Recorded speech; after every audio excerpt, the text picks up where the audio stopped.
1999 कारगिल की बर्फीली चोटियों पर सब कुछ सामान्य दिखाई दे रहा था। भारतीय सैनिक अपनी नियमित पेट्रोलिंग में व्यस्त थे, लेकिन उन्हीं पहाड़ों के पीछे एक ऐसा खेल शुरू हो चुका था जिसकी भनक अगर समय रहते समझ ली जाती तो शायद इतिहास कुछ और होता। ये सिर्फ घुसपैठ नहीं थी, ये भारत की सुरक्षा व्यवस्था को खुली चुनौती थी। सर्द हवाओं के बीच रॉ के कुछ अधिकारियों तक एक गुप्त रिपोर्ट पहुंची। रिपोर्ट में लिखा था कि पाकिस्तान की सेना और आतंकियों की असामान्य गतिविधियां नियंत्रण रेखा के पास तेजी से बढ़ रही हैं।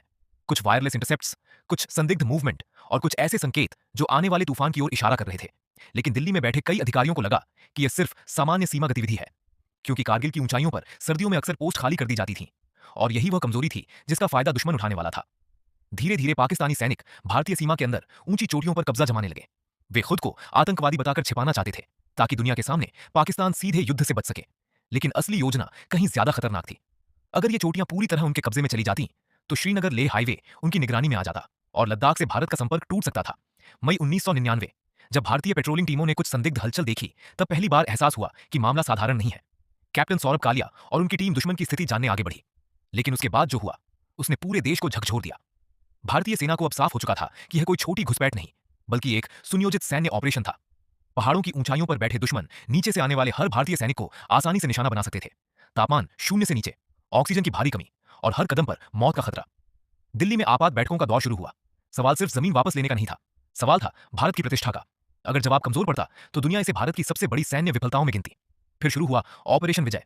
हजारों भारतीय सैनिक उन बर्फीली पहाड़ियों की ओर बढ़े जहां दुश्मन पहले से मजबूत स्थिति में बैठा था। हर छोटी पर कब्जा वापस लेना मानो मौत को सीधी चुनौती देना था। टाइगर हिल, तोलोलिंग और द्रास की चोटियां युद्ध का केंद्र बन चुकी थीं। रात के अंधेरे में भारतीय जवान चट्टानों पर चढ़ते ताकि दुश्मन को ऊपर से जवाब दिया जा सके। गोलियों की आवाजें, तोपों की गड़गड़ाहट और बर्फ में बहता खून। कारगिल अब सिर्फ एक युद्ध नहीं रहा था, यह भारत के साहस की परीक्षा बन चुका था। पूरे देश की निगाहें टीवी स्क्रीन पर थीं। हर दिन शहीदों की खबरें आ रही थीं, लेकिन उसी के साथ भारतीय सेना की बहादुरी की कहानियां भी सामने आ रही थीं। जवान जानते थे कि वे सिर्फ पहाड़ नहीं जीत रहे, वे देश का विश्वास बचा रहे हैं। आखिरकार कई हफ्तों की भीषण लड़ाई के बाद भारतीय सेना ने एक एक कर महत्वपूर्ण चोटियां वापस हासिल करनी शुरू कर दी।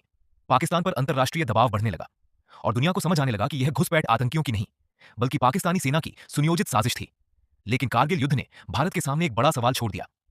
अगर शुरुआती चेतावनियों को गंभीरता से लिया गया होता तो क्या इतने सैनिकों की जान बचाई जा सकती थी? क्या यह युद्ध रोका जा सकता था? कारगिल की बर्फ आज भी शांत दिखाई देती है, लेकिन उन पहाड़ों में दबी गोलियों की आवाजें अब भी याद दिलाती हैं कि कभी कभी युद्ध सीमा पर नहीं, फैसलों की मेज पर हारना शुरू होता है। अगर आपको यह कहानी पसंद आई तो वीडियो को लाइक करें और ऐसे ही रहस्यमयी डॉक्यूमेंट्रीज के लिए चैनल को सब्सक्राइब करना मत भूलिए।